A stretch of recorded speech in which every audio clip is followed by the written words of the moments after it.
Atong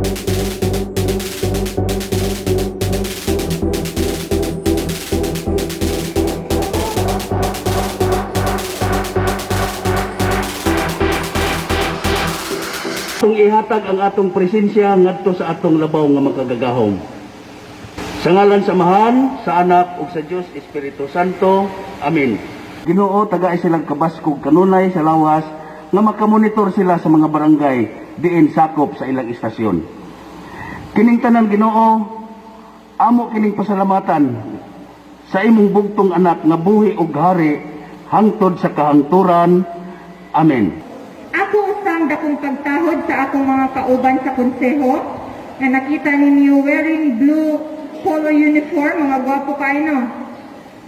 Sa atong former kapitan diri sa Barangay Masin, former Kapitan Tepi Tugunon, sa mga SK volunteers, sa mga tao, sa mga matinanon sa nagkalain-lain purok, maayong buntag. Nasalit ang tanan na successor ako. Before ako in-high, last March 2018, March 11, formally the PO Mayor, ditamaan sa confirmation letter dito sa DILG as successor pulong barangay. And that position ako lang diatingan, hangtod karon, hangtod mahuman ang akong termino. Nga naman, temporary lang nga akong gipuktan. Since paglingkod na ako sila gipangayuan o survey actual sa ilang purok. Kauban si mga miyembro na anang ni anak tanan. Ang problema lang kay na may mapuno. So paibawagid ninyo ang mga kagawad ninyo kay dili man jud namo maakos tanan. Pareha nilong na ay mga displaced worker, pareha na mawad ang trabaho. Unya tungod sa pandemic, ari mo sa barangay hall. Kap, wala sa trabaho, hindi ka natungkuan. Mag-record rami ni Ana. Kay karon mo abot ang panahon na kinahanglanon, na mi recordaan. Kap kung naay kaayuhan dihang cash forward unsa dinha, pwede ko mo appeal. Di man ko kasabot og motrabaho ko ng karsada o unsa diha. So kung naay cash forward, na si attorney daghan kaayog mga gihimo initiative si Congresswoman gipaagi sa peso o sa doli. Di man ko kasabot og kinsa ninyo akong ibuta. Usually, ako sigignan sa barangay hall mo ay ako. Madali. Kung naapoy may nang dumana, ikaw sanin mo na kung kaparin at iparahimo ko ni Ani. Kaya na ito'y cash forward na murag 5 or 9. Nagsiyo pa kita, din sa mantuha, akong gipamili, mama sa PWD. Di man ko kailan nanan. Huwag man ko kasabot kung available mo. Kanya karon mga yun na dayo lista sa gingon na ni karon mga yun ugma dayo. Kung di na ako mahabol, 0 hinoong kanan. Karon mo encourage ko ninyo ang akong serbisyo way pilion. Basta makaibaw ko. Ayan lang dyan mo ka-ulaw pagkanha. Mabati na lang akong istorya sila na manasik balik-balik. Kung may linga rin ako, ang akong patrabaho na kung ina daw niya silingan, kinsay ganahan ka. Dahil makapag trabaho, ako, wala ko nangayo o kuta sa syudad. Bisan, lingadto na ko ni Mayor, formally ningon ko ni Mayor, count me in Mayor.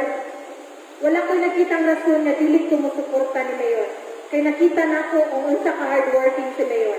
Nga mausad ang akong gusto sa barangay. Wala ko'y in return na gipangayo, kundili ako lang gipakita ang akong sinag-alay na serbisyo. Gusto na ako nga mamahimo kong inahan sa tanan nga way pilion. So kana siya, digid na nako ma-accommodate tanan kung di mo mga rin ako. Dili man diha dayon, at least rank man ko kung naay mga aplikant. Ako man ang iganit, ingon ana ang sistema unta nako. I hope na karon inyo na nang may bawaan. Feel free na mo mga rin. So ingon ana lang, ang iyatang anak tanan.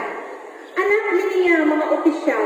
Kung kaming mga anak nagkasabot sa tanang trabahoon sa barangay, malipay ba ang atong amahan o dili? Malipay dili. Malipay no. Kamo, mga anak namo, kay kami may inyong gipili ng mga leaders.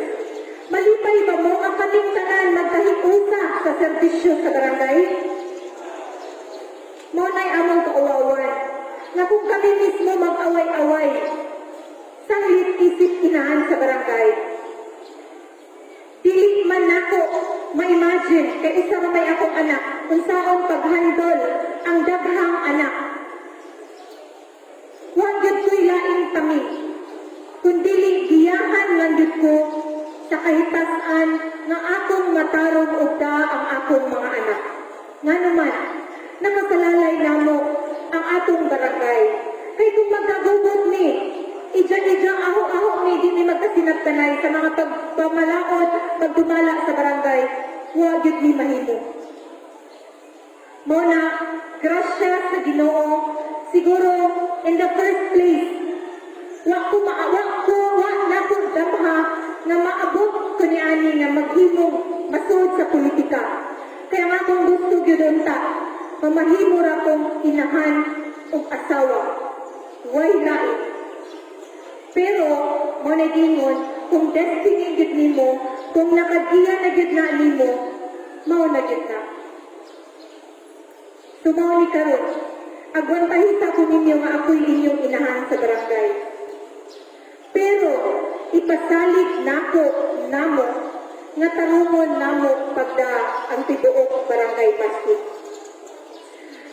Kami maningkamot ni nga kupog sa inyo mga yamuo, basta inyo lang nang ipaabot diri sa barangay hall. Maningkamot ni, makakita ni paagi unsaon na. Dili man namo mahatag tanan, pero at least na ami matabang. Sa atong barangay, naanatay upat ka ordinansa nga gibuhat. Mauna na ibong ang uban labi ng wa itambong og mga assemblea sa kaniadto nganong nag-increase si barangay clearance, si barangay certification, naanatay ordinance ni Ana. Kung makita ninyo nga folder, naadiri ka ng ordinance. Una nga ordinansa, tax ordinance. Dili na illegal ang among pangolekta ninyo o mga certification. Approved na na sa syudad, ug naa na nay record diri. Ikaduha, solid waste management. Dili man ni kabatlong ninyo, di man ni ka impose ug maayong buwak ni ordinansa. Kay ang ordinansa mao nay gipanday sa mga opisyal aron mamahimong legal ang pamaagi sa barangay. Ikatulo, nag-authorize ni sa city para mag-collect sa mga businesses sa atong barangay. Pero dili na sa syudad ang kwarta. Naagihapoy sa barangay ni Ana. Mauna karon nga ang atong ira hintaas wa ni ubos tungod anak nga mga collection. Kay kana-tanan limited every centavo na ay resibo si Derly atong treasurer. Remit yun ni monthly why pending. Report yun ni monthly why pending. Kaluoy sa Ginoo sa among administrasyon. Kay mauwaw ninyo nga inyo ming kasabaan pag-abot sa panahon. Aron din ninyo basulod nga kapoy og linya atong eleksyon pagbutar namo unya nagtanga-tanga lang ni diri. So ingon ana, ikaupat, gi-revise ang solid waste management. Na natadiri na sampulan na magtao. Ako actually, kung unsay instruction sa city, ako gid na i-follow sa barangay. Kay nituo man ko og nisalig man ko sa pamaagi ni Mayor Richard. Kana kay gi-implement na ni Mayor Richard sa Ormo para na kayuhan sa Ormo kanon. Dili man nato para sa future sa atong mga anak. Kaning basura, grabing epekto kung ato na ning pasagdan. Nakita man ni Mayor, iyan ang distrikto ang atong basura. Sanglit, nakita niyo yung syudad karon unsa kalimpyo. Mausad na diri sa barangay. Dili na amo-amo nga manakoplig na ay magsunog. Ug way mo report na mo, di nasabli ka kita. Ug naay mo report sanglit amigahan sa silingan. Aron dili din mo report. Kay di man gid ni makaiba og way mag-report. Mga executive order na anak pa anak sa barangay. Pwede mo mutanaw og research sa barangay unsa ang naasulod sa barangay kay naa nang ihimo nga duha ka libro. Unsay sud ni ani in 3 years unsay among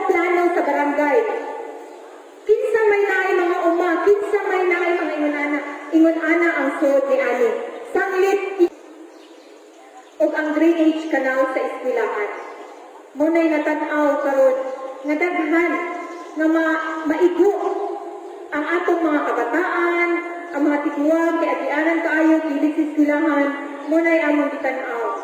Dili kaya sa among God budget, kay gamay ra kaayo. Ang God budget mo na gitawag gender and development.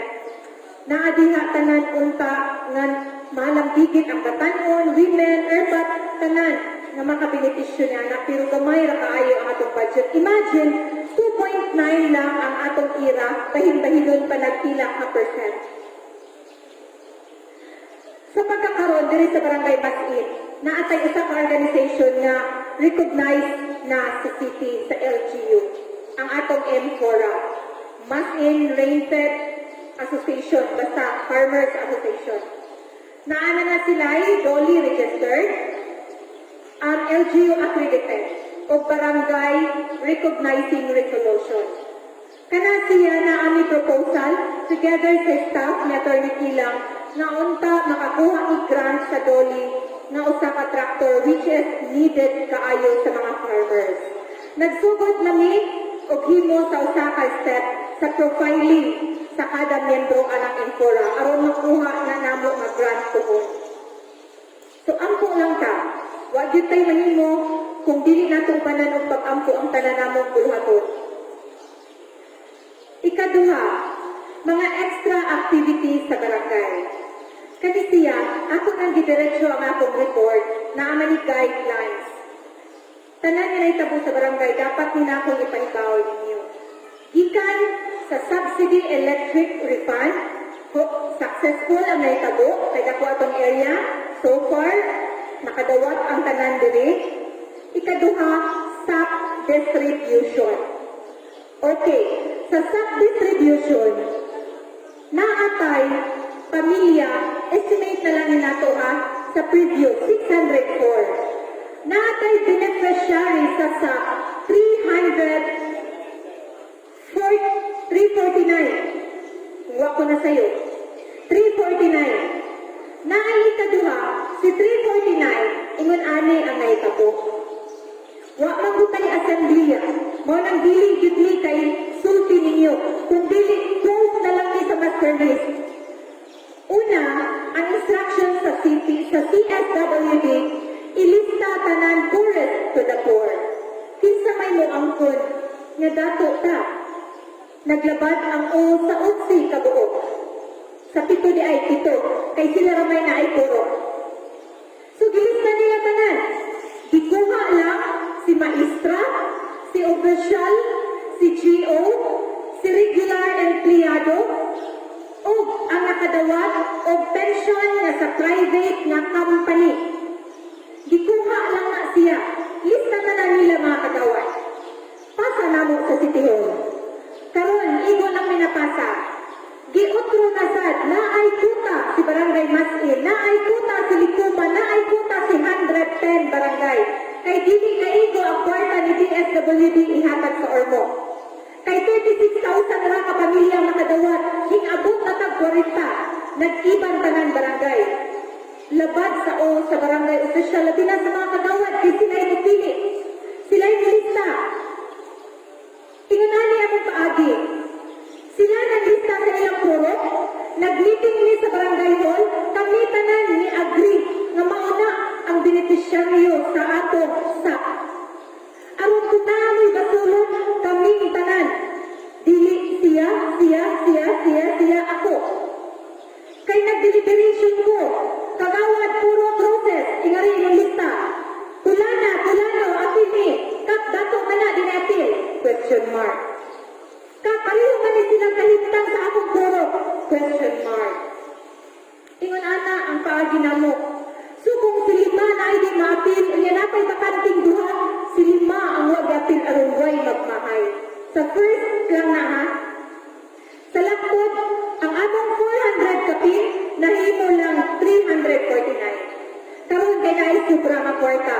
Nag-additional na sad, mato'y gitawag og left out. Nang lista na sad ni, mga kagawad na sad, kinsa tungwang adawat, tanan among gilista.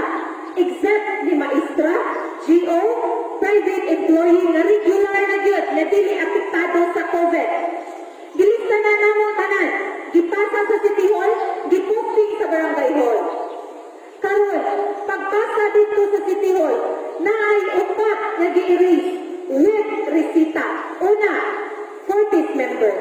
Ikaduha, total entry. Ikatulo, member beneficiary.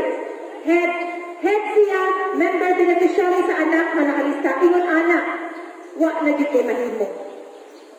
Na may synchronize pa ng ilang program, naka-programan. So sa among gipasa nga 100 ka pina-analyze 75. Murang ko pag mamatay. Katulis na din nakakita di ay. So hopefully, bantayan na ako ni. So wala sa COVID. Gamay na lang tayo doon. Ang atong scholarship grant sa city nag-open na. Start application October, deadline December. Kaya kailangan tuman ako. Kung gusto lang natin ang pagkamaski na makuha sa scholarship, tingnan niyo ang mga anak na senior high school.